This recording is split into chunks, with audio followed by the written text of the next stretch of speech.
Cuando por desgracia se es víctima de un delito, lo natural es que uno exija que se castigue con todo el peso de la ley. Lo malo es que no se puede medir con la misma vara a los delincuentes menores de edad. Ahí tiene usted a los llamados diablitos, que asaltaban automovilistas en plena avenida Constituyentes. Lo hacían con tanta pericia como lo haría un adulto. Y no se pueden castigar con cárcel porque la ley estipula que por el hecho de ser menores de edad, solo pueden estar algunas horas en la agencia del Ministerio Público, hasta que se presenta un familiar que obtiene su libertad. Y es que la Ley Nacional del Sistema Integral de Justicia para Adolescentes señala que por ningún motivo el Ministerio Público puede solicitar prisión preventiva en contra de menores de 12 a 14 años, sin importar el delito. El tema no es sencillo. Hay una fuerte controversia, porque hay quienes señalan que quienes cometen la falta son los padres por ser los responsables de la educación de los hijos. Otros más culpan al tejido social y hasta los excusan por las carencias que estos niños o jóvenes han vivido a lo largo de su corta edad. Para hablar de frente esta noche, nos acompaña la fiscal central de investigación para la atención de niños, niñas y adolescentes de la Procuraduría de Justicia de la Ciudad de México, la maestra Maribel Mayer. Quédese conmigo esta noche.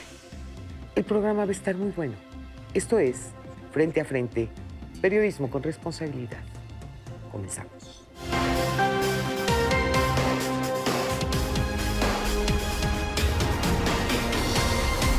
Me da muchísimo gusto tener esta noche a Maribel Mayer, sobre todo porque este tema que vamos a abordar ciertamente ha provocado cualquier cantidad de controversias. Maribel, una de las grandes realidades que se vive es que ya un jovencito adolescente pues puede cometer delitos como si se tratara de un adulto. Cometen asesinatos, cometen asaltos, lastiman, laceran la vida e integridad de muchos seres humanos. Entonces, aquí la gran pregunta es, ¿quién resulta responsable o quién va a pagar por esos daños? Es decir, si no se corrigen a tiempo este tipo de conductas delictivas, van a seguir haciéndolo el resto de su vida. Y al final de la jornada, ustedes como Procuraduría, pues, ¿qué es lo que hacen? Tienen en sus manos unas leyes que tienen que cumplir. Es decir, aquí la responsabilidad por encima de todos es de la Asamblea, que son los que hacen las leyes que ustedes están obligados a ejecutar. Así es. Efectivamente, el tema es la cuestión legislativa. Nosotros estamos obligados a cumplir con las leyes y sobre todo con esta ley nacional, ¿no? Se aplica en todo el país. Pero ¿qué sucede? Esas leyes ya no son coherentes con la realidad que estamos viviendo. Por lo tanto, pues sí, el gran trabajo que viene o que deviene de este resultado, de este desajuste social, pues es responsabilidad de los legisladores. Déjame, te cuento, Lolita, hay mucho interés y mucha inquietud por este tema, y no a raíz de estos dos últimos eventos que sucedieron con la banda de los Diablitos, que hasta el momento no tenemos acreditada que sea una banda, son solamente estos dos jóvenes. Pero ha habido mucha inquietud precisamente de apelar a una reforma de las leyes para que estemos en coherencia con lo que está sucediendo con los adolescentes. Cada vez delinquen más, cada vez son más violentos, cada vez les es más fácil acceder a las armas. Entonces, la Procuraduría tiene el interés de dar transparencia a lo que estamos haciendo. Por eso siempre estamos alertas de explicar y de aclarar lo que se difunde en las redes sociales. No es que haya una cuestión de corrupción o demás en la Procuraduría, de que entran y salen. No, estamos alineados a esta ley, sobre todo esta ley nacional, que nos refiere que los adolescentes no pueden estar privados de su libertad de acuerdo a sus edades, ¿no? Pero es un absurdo porque entonces tienen una serie de derechos por el hecho de ser menores de edad, pero actúan como si fueran adultos sin tener la consecuencia y el castigo que tiene un adulto. Claro, es urgente una reforma. Es urgente que los legisladores... Esta reforma nos involucra a todos, ¿no? Es desde sociedad civil, es desde maestros, desde padres de familia sobre todo, y pues los legisladores, quienes son con quienes tenemos que sentarnos a platicar, magistrados, jueces, ministerios públicos, los operadores del sistema, para buscar una reforma y tratar de parar ya esta ola de violencia en donde, como bien lo dijiste, los adolescentes saben, ¿no? Saben que son, gozan de ciertos derechos que nos impide a nosotros privarlos de su libertad. Maribel, yo retomo mi pregunta. Ante un menor de edad que comete un delito, ¿quién resulta ser el responsable para reparar el daño cometido? No hay forma, en cuanto a reparación de daño, también la ley, hay una laguna ahí tremenda de la ley. Bueno. Urge también una reforma en ese aspecto. Nosotros lo que estamos haciendo es iniciar carpetas de investigación por el descuido reiterado de los menores, ¿no? Para ubicar y detectar si los papás tienen conciencia, conocimiento o están también involucrados en este tipo de delitos, que en muchas ocasiones así es. Claro. ¿No? Y que utilizan a los menores sabiendo, bueno, de los derechos que gozan los menores. No solo eso, incluso los rentan como si fueran mercancía, para que vayan a las esquinas a pedir limosna, para que vayan a extorsionar, para que vayan a cometer una serie de ilícitos. Y lo triste de todo esto, Maribel, es que sentimos que vivimos en una total impunidad. Porque efectivamente, si a ustedes no les dan las herramientas legales para poder actuar, pues la sociedad en su conjunto estamos cruzados de brazos y con la angustia de decir, bueno, ¿y ahora con quién nos vamos a topar? Claro. ¿No? Claro. El tema en cuanto a los adolescentes no es en sí que ellos salgan en libertad porque son adolescentes, sino que su proceso se lleva en libertad.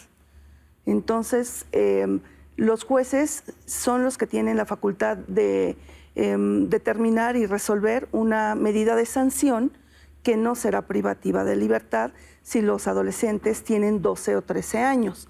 De los 14 a los 17 años sí se puede imponer una pena privativa de libertad.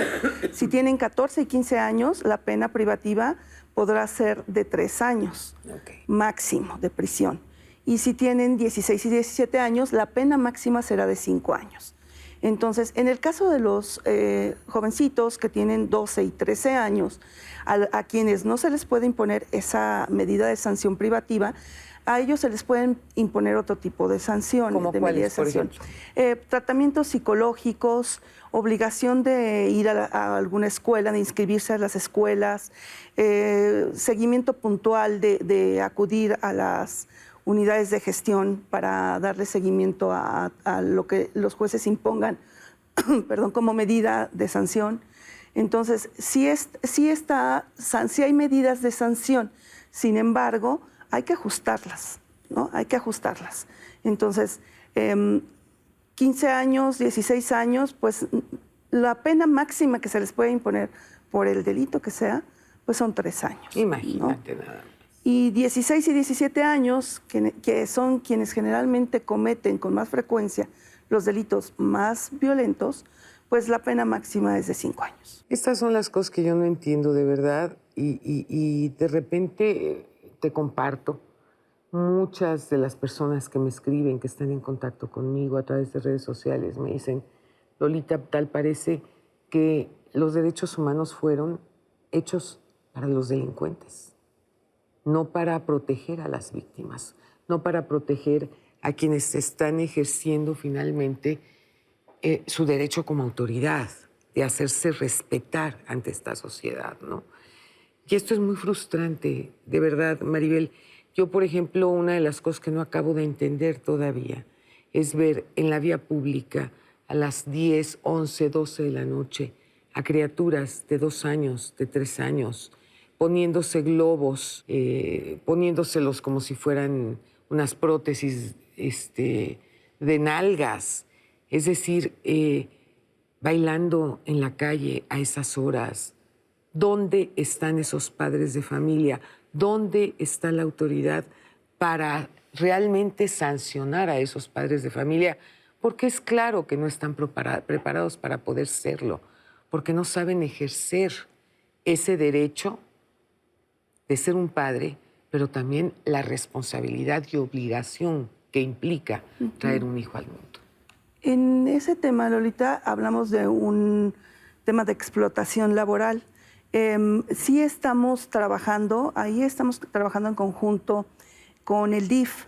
Ellos tienen un programa que se llama Alerta de Ti, que antes se llamaba Niños en Riesgo, y ellos hacen sus operativos precisamente en la calle, detectando este tipo de situaciones, y los pequeños que son retirados de los papás los presentan con nosotros en la Agencia 59 de la Fiscalía, donde nosotros iniciamos precisamente esa carpeta de investigación para determinar si los niños son violentados y son víctimas, ¿no? Víctimas de este tipo de delitos, porque aquí estamos hablando completamente de lo opuesto de lo que estábamos platicando hace un ratito, ¿no? De los adolescentes en conflicto con la ley y de los niños víctimas de delitos. Y que al final de la jornada, un niño que está viviendo todo este proceso, a la larga se puede cometer en un delincuente. Y eso es el reflejo. Claro. O sea, es una línea muy tenue de ser víctima de un delito a pasar a ser un adolescente en conflicto con la ley. Así es. Entonces, sí se está trabajando en este tema, pero es de verdad una cantidad exagerada de niños que están en la calle siendo explotados por sus padres. ¿Dónde podemos denunciar a esos padres de familia, hablar a la autoridad y decir, a ver, aquí hay una criatura de 2, de 3, de 4, de 5, de 10 años que está en plena vía pública y están explotándola? ¿A dónde tenemos que comunicarnos? Pues pueden comunicarse a la Fiscalía, y nosotros, como tenemos contacto con DIF, estamos trabajando junto con DIF en ese tema. Entonces, les puedo dar el teléfono 5346-8694. Nos reportan esta situación, nosotros en contacto con DIF, ellos aseguran, se presentan al lugar, retiran a los menores y nos los presentan en la agencia. ¿Qué es lo que se hace, Lolita? Se inicia una carpeta de investigación, se les aplican pruebas, se hace una entrevista con los pequeños, se les aplican pruebas psicológicas, obviamente se cita a los papás para la entrevista, claro. Se les hace valoraciones psicológicas y en su momento, si no son aptos para atender a los menores, se canalizan precisamente a DIF para que ellos les den los cuidados y atenciones y posteriormente ya puedan ser adoptados o les designen algunas familias de acogimiento en lo que se resuelve su situación. Pero sí se está trabajando en este tema, pero con mucho, pues rebasa, ¿no? la cantidad de niños que están en la calle. Sí, lo único que no debemos de hacer es acostumbrarnos a que esos niños formen parte del paisaje urbano de la Ciudad de México. Claro que no, no es lo normal. Maribel, te agradezco tanto que hayas estado esta noche con nosotros, de verdad. Gracias a ti, Lolita, un placer. Muchísimas gracias. No se pierda nuestro próximo programa, México vive tiempos de cambio, tiempos de dar la cara, tiempos para hablar frente a frente. Muy buenas noches.